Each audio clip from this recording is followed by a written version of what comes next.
for anybody following along, the orders changed a little bit because we didn't meet an executive session before the meeting. So if I fumble a little bit, it's because it's not what's on my paper.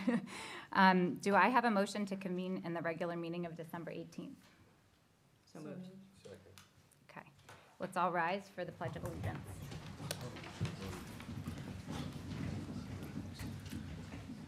I pledge allegiance to the flag of the United States of America and to the republic for which it stands, one nation, under God, indivisible, with liberty and justice for all. Okay, so there's no need to reconvene in a public meeting. Millie, you can make a change. And also no need to reiterate the executive session motions. So I want to welcome all of you to the December 18th regular meeting of the Board of Education. While the board had discussed voting on a proclamation honoring Anthony Synergia Jr.'s legacy and the placement of his number 44 on Glover Field at tonight's meeting, we learned that Anthony's parents would not be able to join us this evening, so we decided to push this item to our January 15th meeting agenda. We look forward to seeing all the Synergias at that meeting and for the opportunity to vote on that proclamation. I know that many of you are here tonight to comment on the proposal, and we look forward to hearing your thoughts during public comment a little later in the meeting and ensuring that the proclamation is reflective of Anthony's legacy and impact on our town and country. Before we move forward in our agenda, however, I wanted to share how our board came to this moment.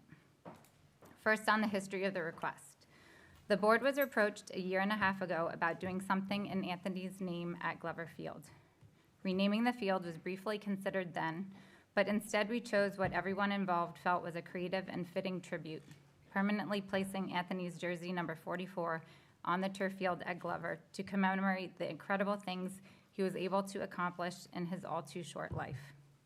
About 6 months later, we received the most recent request to further honor Anthony by renaming the field after him. As a board, we aren't obligated to vote on every or any particular proposal that comes before us. Upon receiving the proposal, the board took time to hear from the community, each of our board members, and from our fields committee, and to take time so we can make a sound decision. To be clear, we did not have a vote of any kind or discussions in executive session. Over the past 8 months, we heard from many people through public comment at our board meetings and discussed the renaming at our public meetings. Individual board members also spoke to one another and with members of the community, staff, and with the Athletics Fields Committee. Through all the feedback we received, there was not a consensus around renaming the field. While many were in favor of the field renaming in Anthony's honor, all for the right reasons, we also received substantial feedback that raised several valid concerns. These include the fact that the turf field at Glover is a multi-use field that is used not just for football, but for a variety of sports. Glover Field was named for a colonel who led a significant Revolutionary War battle in our town, but for the most part, our other fields are named for individuals who are official officers of the school district. Concern was also raised that by renaming the field for Anthony, we may be overlooking others who either have or may in the future be worthy of recognition. In particular, it was noted that none of our other fields are named for females, and that perhaps doing so is something that should be explored in the future.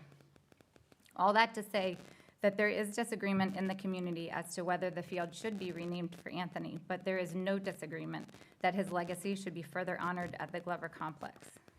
With that as a reality, we did not want to act in a way that would be divisive for our community, but instead wanted to find a solution that we will hope bring the community together in the spirit of Anthony's true legacy.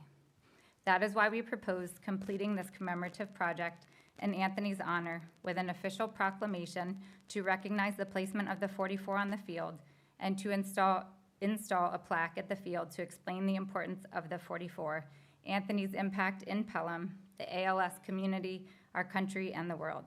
This approach is intended to permanently and visibly honor Anthony in a way that our entire community can celebrate.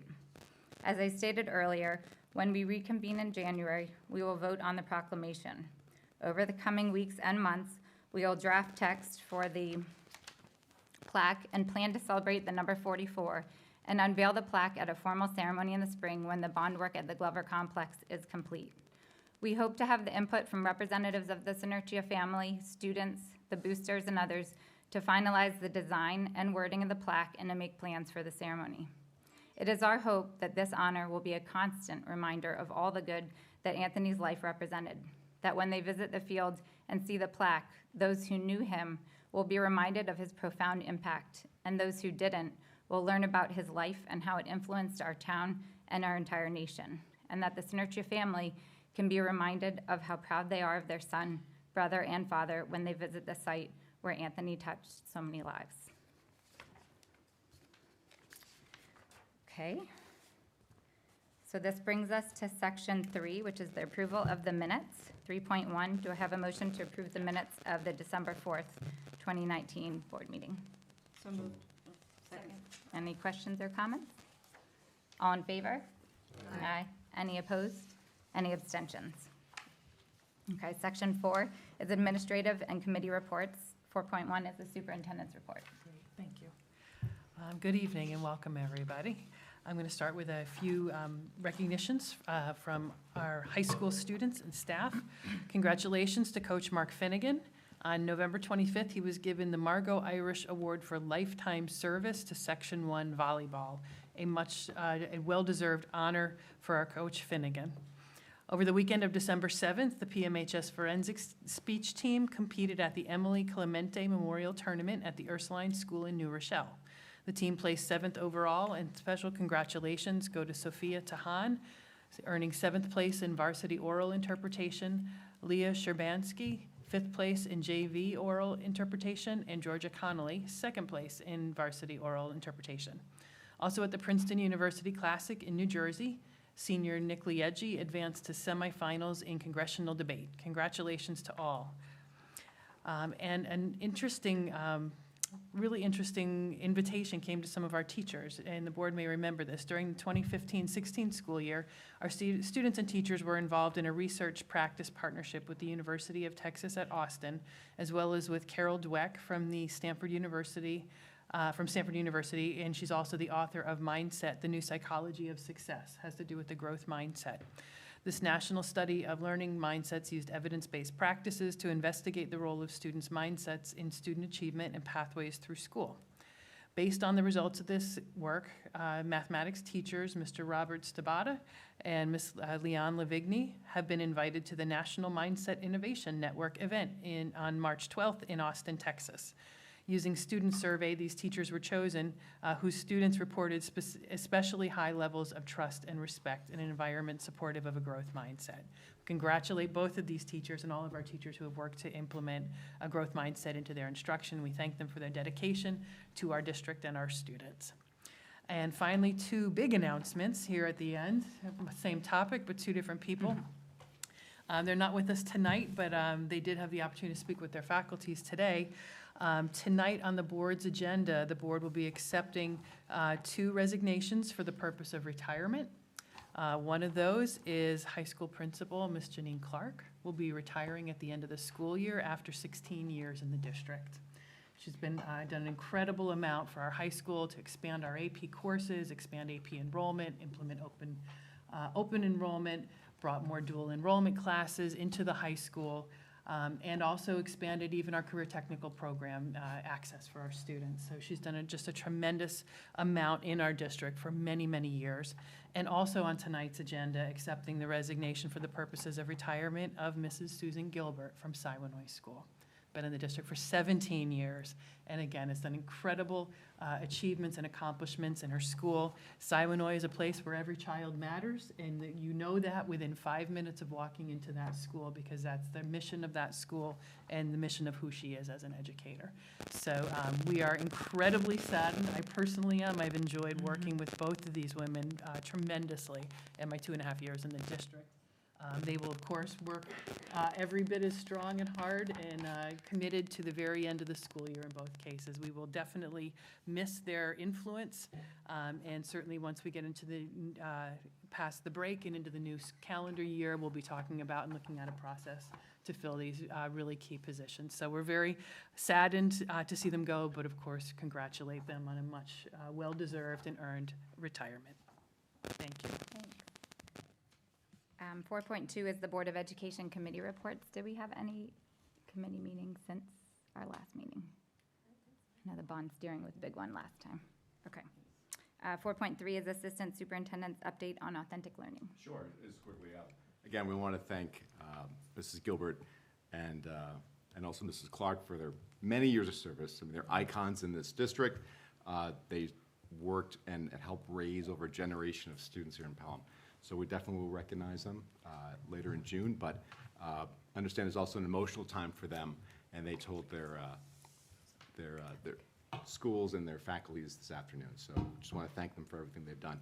Just quickly, we had an authentic learning committee meeting earlier on Monday, and Mr. Sabalos, our Director of Technology, spoke to us about innovation technology.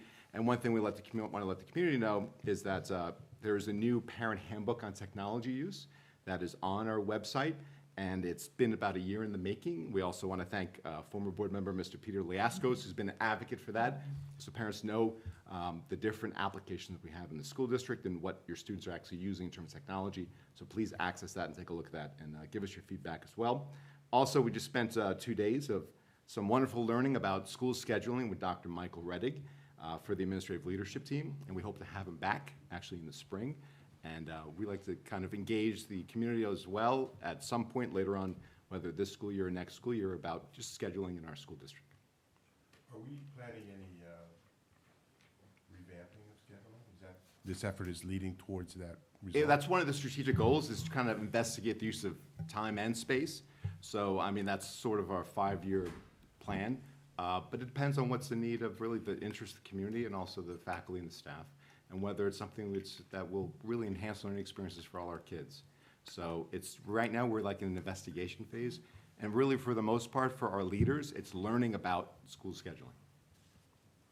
And we're going to have an update on technology at our last. In board- January, I think the end of The January. last Wednesday of January. Yeah, Correct. Mr. Sabalos will come and join us and talk about technology use and also what it means for us in the school district. And the parent handbook that you mentioned too is Yes. evolving, so it's something that. It's a live document that could change over time, but it is, I think, just an excellent resource for parents, especially in light of, the changes with technology use in the district. We'll have to let Pete know. Yes, we'll be very happy. Okay. 4.4, Assistant Superintendent's update on the whole child. Thank you. So in terms of strategic plan, the whole child goal, the Wellness Committee and the MTSS Committee is continuing to meet on a monthly basis. We're now moving into looking at subcommittees to work on the details of the action plan. In terms of special education, our high school special education teachers, psychologists, counselors, and our social worker, they attended a workshop offered by the Adult Career and Continuing Education Services to learn more about services, access VR services for students with disabilities post-graduation. In our counseling department, they will be holding a grade 11 college planning night on Monday, January 6th at 7 p.m. in the high school auditorium. They will have a panel discussion to talk about the transcript, and there will be college admissions officers to break out into the workshops afterwards to talk about different topics like interviewing skills and college essay. So that's going to be an exciting night for our juniors. So we're looking forward to that. Thank you. 4.5, Assistant Superintendent's update on finance and facilities. Thank you, and good evening. I'll try to be brief. A couple of things have happened since the last meeting. The rebid for the Hutchinson School went out last week on the 12th. That will be coming back, responses back on January 16th. In the end, the architect, looking at some of his value engineering items, it looked like there was about $1.5 million in items that hopefully we're able to find some value engineering through, and we shared that with the board. We had the walkthrough yesterday afternoon. About 20 vendors showed up for that particular walkthrough. We're also reaching out to other vendors and contractors at the same time. And with the online system, we should be able to go out and look and see who else has pulled the plans and who's kind of shopping it. So we're eagerly trying to market this, and we're working hard to get a good list of bidders and a good participation in the project. Jim, will there be one more walkthrough, or that was the only? There's one walkthrough, but if a vendor were to call us and ask to walk through, we'd make time for them. We're going to be here over the break, so it's really a great time if they chose to do that. Was it a mandatory walkthrough? It was not. Do you have the list of the people walked through?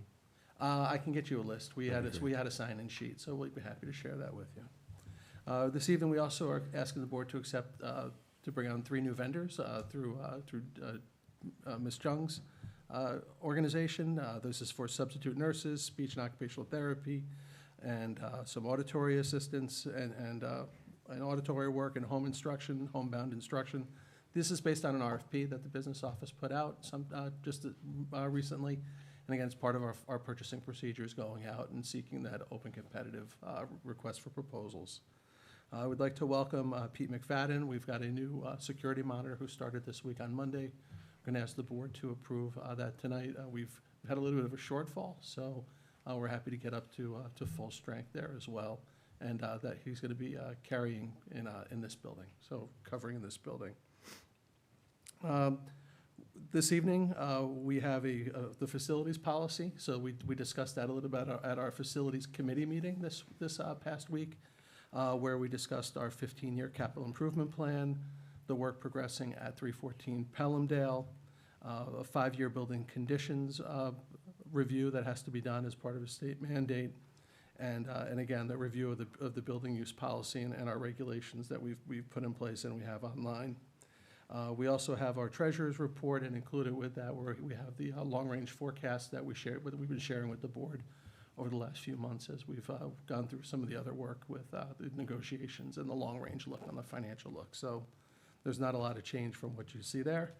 And other than that, the tax cap, we were looking at the last month coming in. It looks like the tax cap number for the CPI is going to be at 1.77%.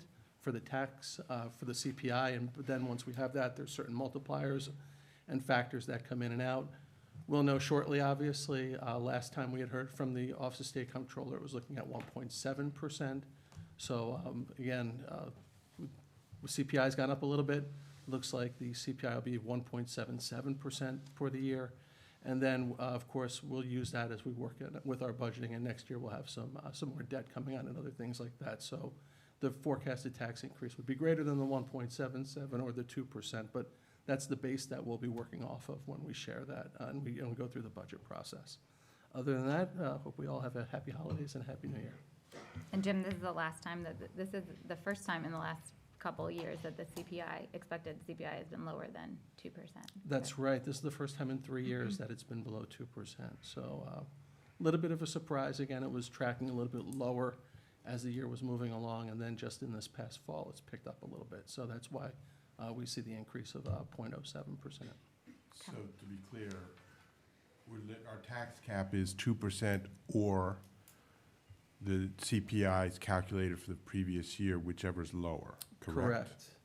And then once that happens, there's other certain multipliers and factors that are built in, like a growth factor, which is provided by the state. Our growth factor has been already assigned to the district, so it was in line with our forecast, just 0.0001% off, so very close to where we've been, and then we have our forecasted debt. So I think I also shared with the board some of what the most recent borrowings have been for other municipalities for debt.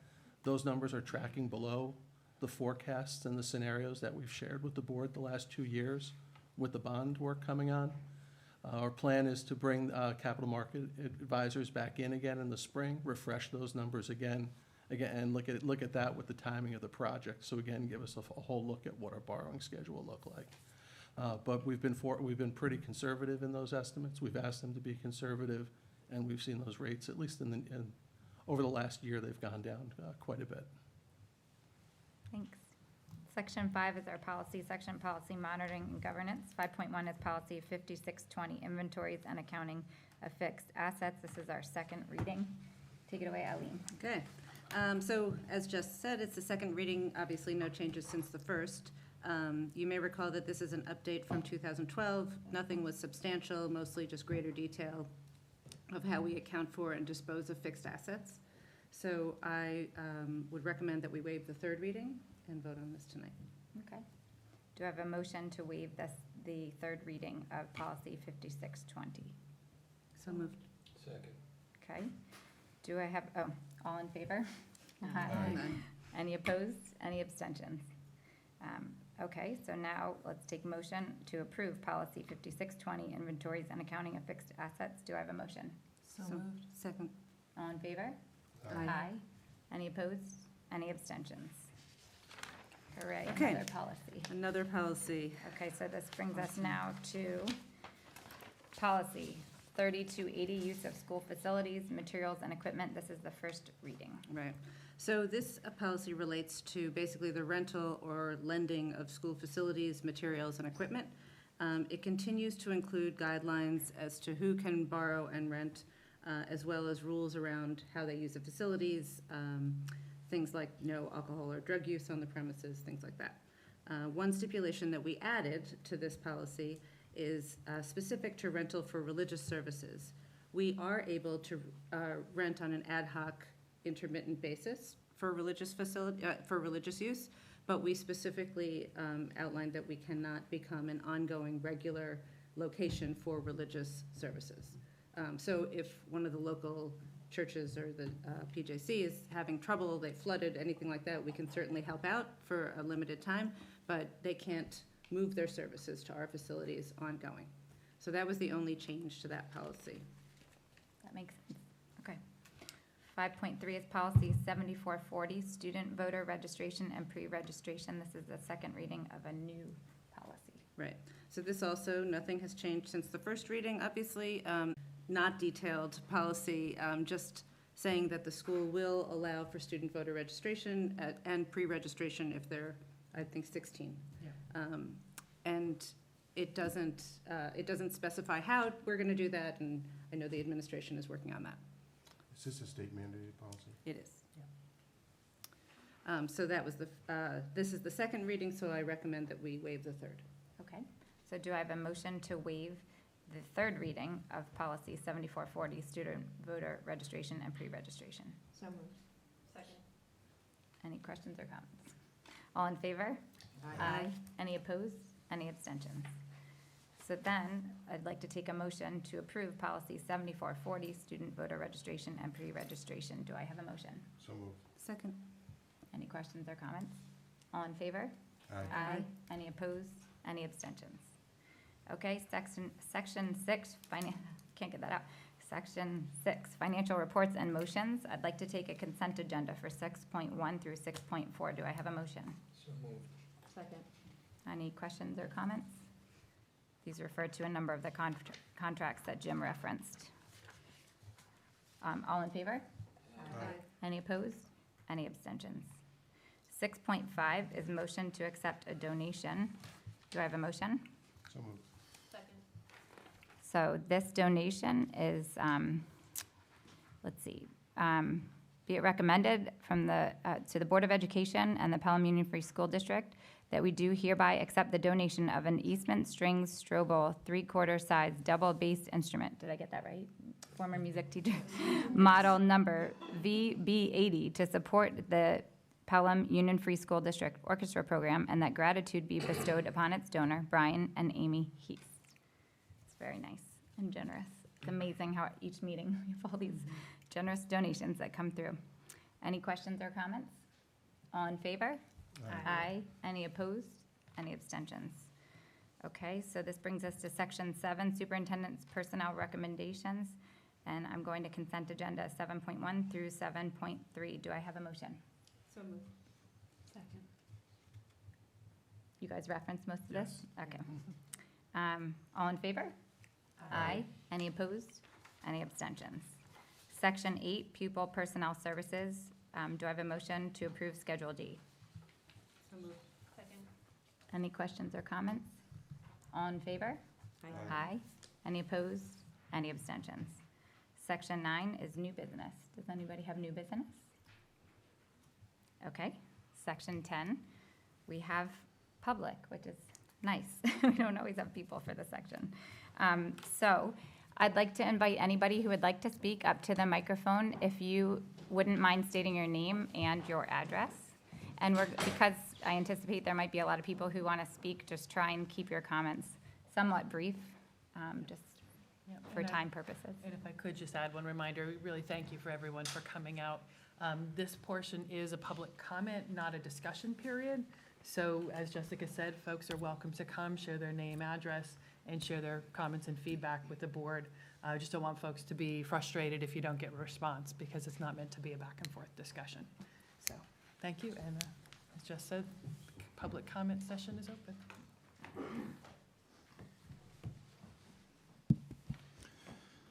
Good evening. My name is James Loria. I currently reside at 54 Willow Drive in New Rochelle, formerly of 260 Ancon Avenue in Pelham. In the 35 years I have lived in Pelham, I have been committed to supporting Pelham athletics. I have served on the board of the Pelham Booster Club for the past 12 years. I've been a Pelham youth football coach for the past 12 years and currently serve as a board member. I've been a coach for the Pelham Little League for 10 years and served on their board for 5 years. In my commitment to this community and to athletics, I am here to represent the Booster Club, the community, and especially the Synergia family. In the spring of 2019, a well-spoken high school junior approached the Pelham Booster Club and personally expressed the heartfelt impact of his coach, Anthony Synergia Jr., had on his life and that of many present and former players in the Pelham football community. In his words, the impact was so significant that he felt it warranted a special recognition. He suggested to the Pelham Booster Club board that the turf field be named in honor of Anthony Synergia Jr. It was unanimously decided by the board that this proposal be communicated to the Pelham Board of Education for an addition on a future agenda. In April, members of the Booster Club met with the Board of Education to substantiate our desire to have the turf field named in his honor. While we felt the meeting was well received, we were surprised to find out that the Board of Education did not vote on the proposition we proposed in April. Instead, it was decided that a district proclamation be made and a plaque be unveiled at a date to be determined. I am here to express that on behalf of the Booster Club, the Pelham Youth Football Organization, the Pelham community, and most importantly, the Synergia family, we are most disappointed and dissatisfied with the way this has been handled. Ms. Childs, in an email that she sent to co-presidents of the Pelham Booster Club on August 7, 2019, stated, and I quote, "The board did discuss the proposal at one of our meetings of the year, but there was not a clear consensus and we did not take a vote.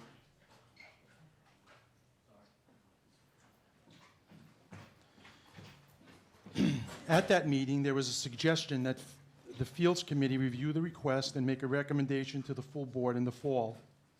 I know you were hoping for a decision before the first game, but that is unlikely." Continuing, she stated that finding the time for a full board discussion and vote on the field naming before our last meeting in June was not feasible. I'll say that last part again.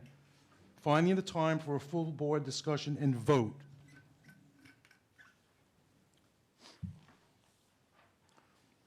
We understand that there's been some confusion about the naming. As a point of clarification, there is no intent to rename the Glover Field Complex. Our request is that only the turf field be named in honor of Anthony Synergia Jr.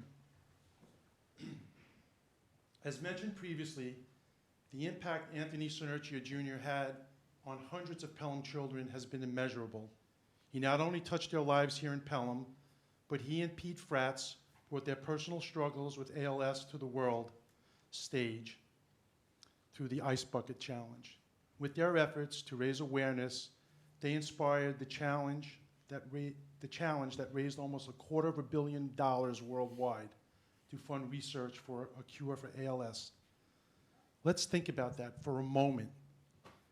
In the next 20 or so years, there may be a cure for this terrible disease, and Anthony and Pete will likely have had direct contributions to the research and hopefully the cure for ALS. What better way is there for us to honor Anthony's legacy than by naming the community field where he grew up playing and later on which he coached, the Anthony Synergia Jr. Field. Incidentally, Pete Fratz recently passed away, I think in the last 2 weeks. He was a Boston College baseball player, and his high school varsity baseball field was named in his honor. Coach Anthony always had several messages he always consistently communicated with his players, always played with heart, emotion, and pride. While his messages positively impacted the players as evidenced by the young, well-spoken junior whose proposal we've requested you to reconsider tonight, one thing clearly stands out to us, and that is pride. Pride in the Pelham uniform, pride in the community, pride in who you are and in everything you do. We need to name the field the Anthony Sonerchia Jr. Field to honor the legacy of this instrumental Pelham graduate, community member, coach, husband, father, and activist. To the Board of Education members, we have an online petition with over 1,000 signatures of community members in support of this naming. As at this time, since a formal vote was not previously taken, we requestfully request that you revisit your decision and take a vote on this matter. Thank you for your time.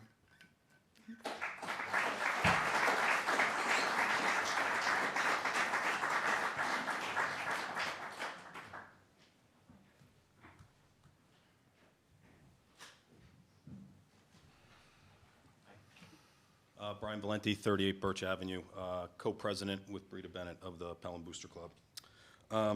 The Booster Club, Sonerchia family, and our supporters are extremely disappointed that our proposal was not voted upon. We came into this process with the full expectation of being brought to a vote. Over the past 8 to 9 months that it took for us to get to this point, we were never led to believe otherwise. Jessica, we appreciate your version of events, but never in any email that we read from the board did we see a legitimate reason why it was not voted upon. The word consensus was used often in terms of describing how the board got to this decision. Our board has struggled to define this word as it pertains to our proposal. Does that mean that the only things that get voted on by this board are unanimously voted upon? If so, that is very disheartening. Decisions, fold it. With all due respect, I know you have to make very difficult decisions, but there are seven of you on this board for a reason. The proposal you came up with for the plaque is very nice, but it is your proposal, not ours. I know if you asked the family, the Sonerchia family, what they really wanted, they would say the field to be named after Anthony. I know you have many reasons for making this decision, but come to a true consensus and vote on it. Own your decision. Thank you.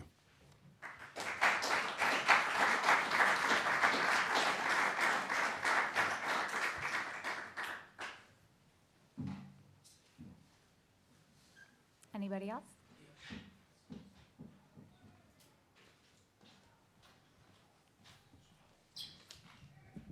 Joe Sonerchia, 6 Shoreview Circle, Pelham Manor, one of Anthony's brothers.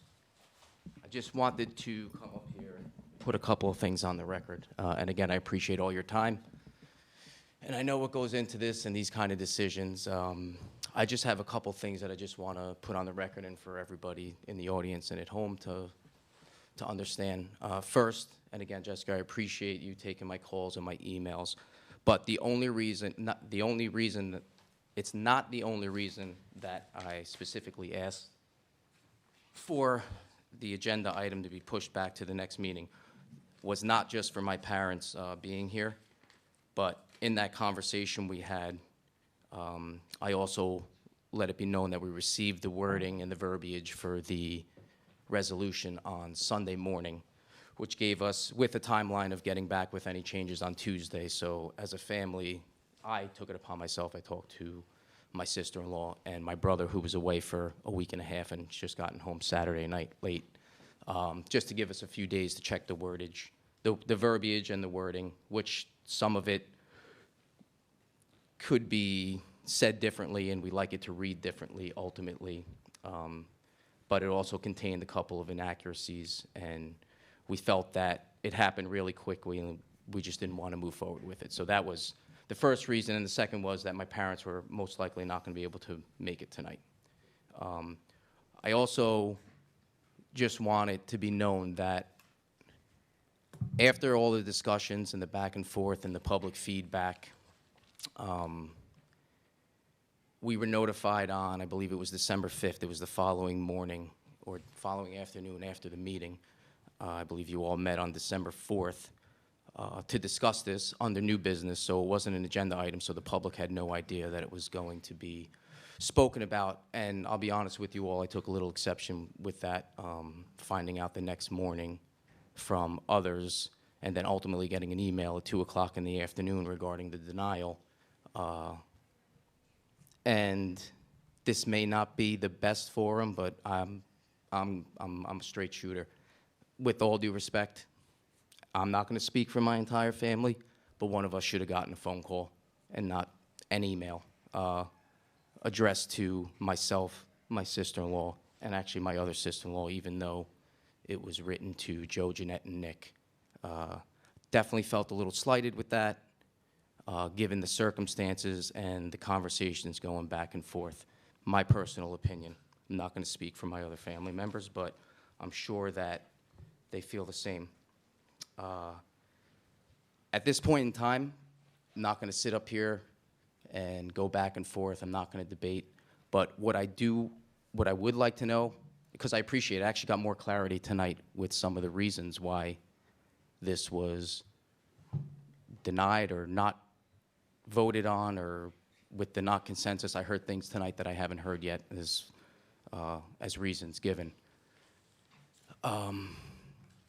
In closing, what I'd really like to say is what actually, I guess I'm just trying to figure out how I can get a clear, concise answer. So what actually, I guess, pushes you all or makes you obligated to vote on an issue? I know this isn't a question and answer, but perhaps somebody can give me clarity at some point on that.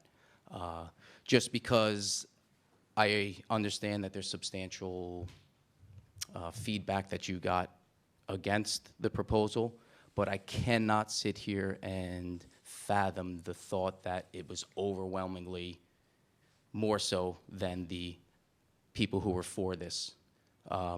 Again, I read an open letter, I think it was May 7th, and it's just unfortunate that in today's world that I guess the voices, in my opinion, and I think in most of the others' opinion, that the voices of a few can overpower, the voices of many. And it was, in my opinion, a teaching moment for the kids. And as I said in that open letter and in the email, I feel terrible for them. Not even for my own family, not for my parents. I feel terrible for the kids, because when I was 17 years old and walking through these hallways, something like this was the furthest thing from my mind. They are light years ahead of me, and I'm hopeful for that.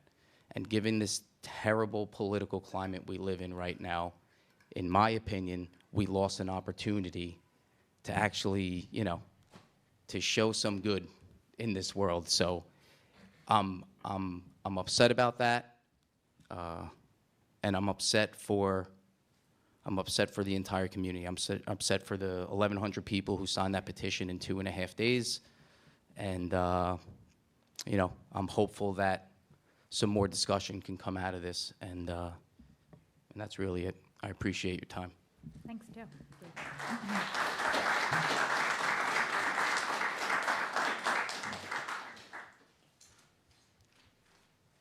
Anybody else? Okay. So that concludes. Oh.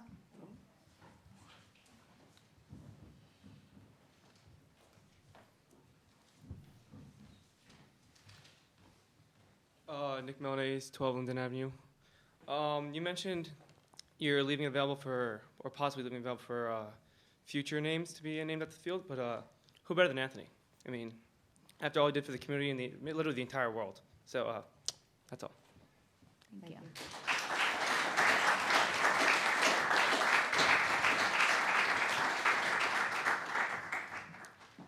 Hi, Darby Minji, 334 Pelhamdale. As an audience member, I got a much clearer understanding of all the different sides of what goes into naming the field.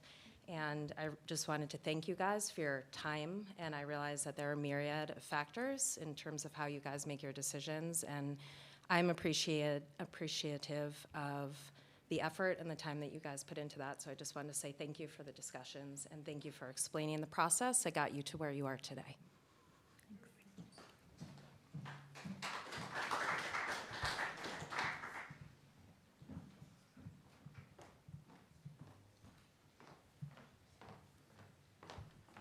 evening. Dave Sorrell, 446 Second Avenue.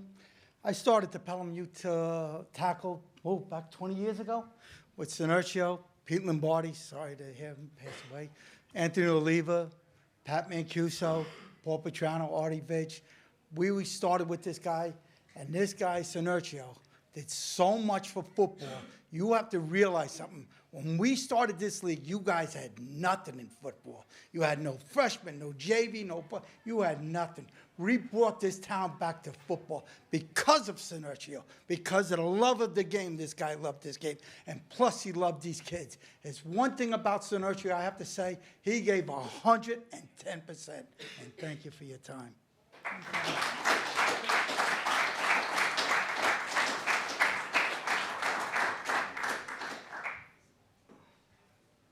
Anybody else?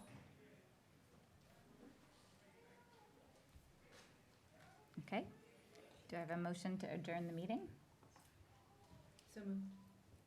Oh. Sorry. Madam President, I think she wants the spot. would you entertain a motion to adjourn? Yes. Second? Second. All in favor? Aye. Any opposed? Any abstentions? Okay. Thank you for coming tonight.